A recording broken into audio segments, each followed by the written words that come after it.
Hello friends, welcome to Amithan channel. இன்றைக்கி வந்து நம்ம முருங்கைக்கீரை பொரியல் எப்படின்னு பார்ப்போங்க. பேன் வச்சுங்க, ஆல்ரெடி சூடாகிடுச்சு. நான் ஆல்ரெடி வச்சுட்டேன். அதுக்கு தேவையான அளவு எண்ணெய் ஊற்றிக்கோங்க. நான் வந்து ஒரு 2.5 ஸ்பூன் ஊற்றுறேன். அடுத்து கடுகு போட்டுக்கலாங்க. கடுகு போட்டால் கண்ண முடிக்குங்க.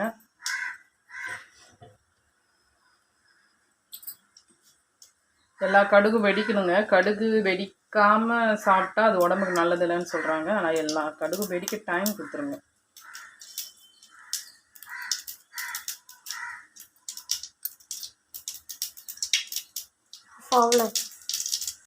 இப்போ பாருங்கள், நம்ம பச்சை மிளகாய் இதுக்கு வந்து நம்ம உளுந்து ஒரு ஸ்பூன் போட்டுக்கலாங்க.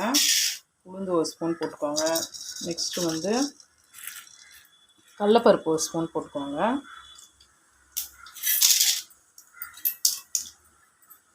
இதெல்லாம் போட்டு நல்லா அந்த கலர் சேஞ்ச் ஆகணும், அது வரைக்கும் ஃப்ரை பண்ணுங்கள்.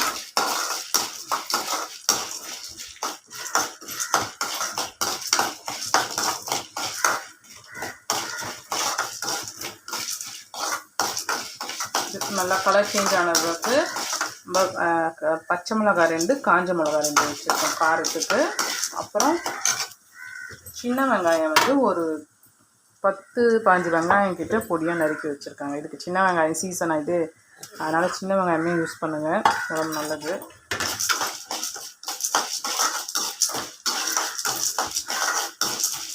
கலர் சேஞ்ச் ஆகிடுச்சு.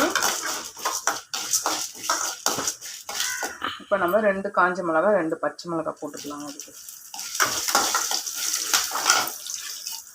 ஒரு கிண்டி கிண்டிட்டு அதுக்கப்புறம் வெங்காயம் போட்டுக்கலாம்.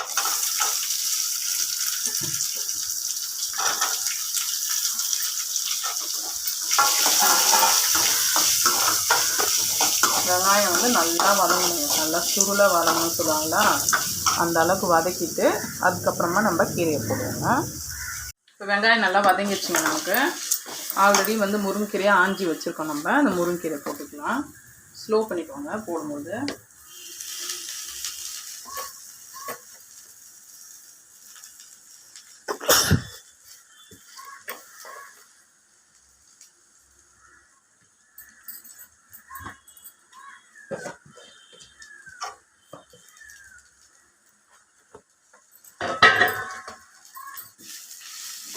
முருங்கைக்கீரையை நல்லா வதக்கிக்கோங்க, சீக்கிரமாக சுருங்கிடும்.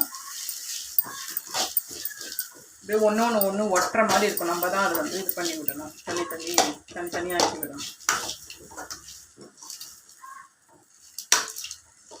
தண்ணிலாம் எதுவும் ஊற்ற வேண்டாங்க. இதுக்கு வந்து தேவையான அளவு உப்பு போட்டுக்கோங்க. கீரைக்கே கொஞ்சம் கம்மியாக தான் உப்பு போடணும். தேவையான அளவு கொஞ்சமாக உப்பு போட்டுக்கோங்க.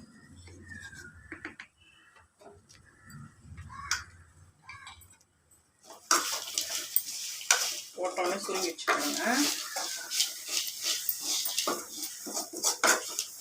நம்ம போட்ட கடலைப்பருப்பு உளுந்து இதெல்லாம் சாப்பிடும்போது நமக்கு வாயில் கடிப்படும் போது நல்லாயிருக்கும் இது சாப்பிட.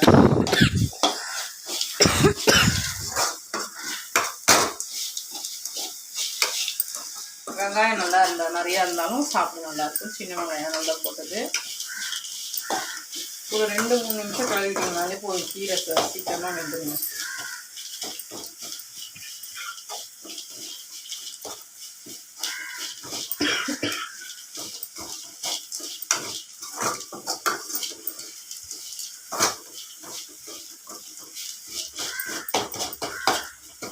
சில பேர் தண்ணி லைட்டாக ஊற்றுவாங்க, அதெல்லாம் எதுவும் வேண்டாம். நம்ம இப்படி செஞ்சாலே கீரை நல்லா இருக்கும்.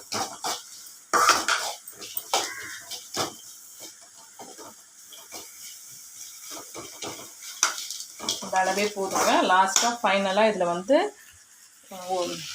தேங்காய் பூ இருந்துச்சுன்னா போட்டுருங்க. தேங்காய் இருந்துச்சா சரி போட்டிங்கன்னா நல்லாயிருக்கும். எங்கள் வீட்டில் இன்றைக்கி தேங்காய் பூ இல்லை, அதனால் நாங்கள் இதோடவே வச்சுருக்கோம்.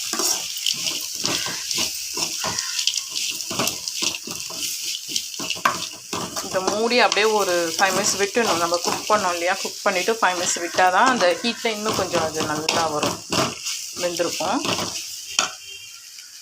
சரிங்களா, இது அப்படியே மூடி வச்சுருவோம் நம்ம. அவ்வளோதாங்க, டேஸ்ட்டாக இருக்கும். ட்ரை பண்ணி பாருங்கள். அங்கே நம்ம மூடி வச்சுருக்கோம். 5 மினிட்ஸ் கழிச்சு ஓப்பன் பண்ணுறேன். கீரை நல்லா வருது. அடுப்பை ஆனில் வச்சு மூடக்கூடாதுங்க. நான் அது வீடியோவில் சொல்ல விட்டுட்டேன். அதனால தான் இப்போ திரும்ப காட்டுறேன். அடுப்பை ஆஃப் பண்ணிவிட்டு மூடி வைங்க. அந்த ஹீட்லேயே அது நல்லா இதுவாகிடும். சரிங்களா? சாப்பிடும் போது நல்லாயிருக்கும்.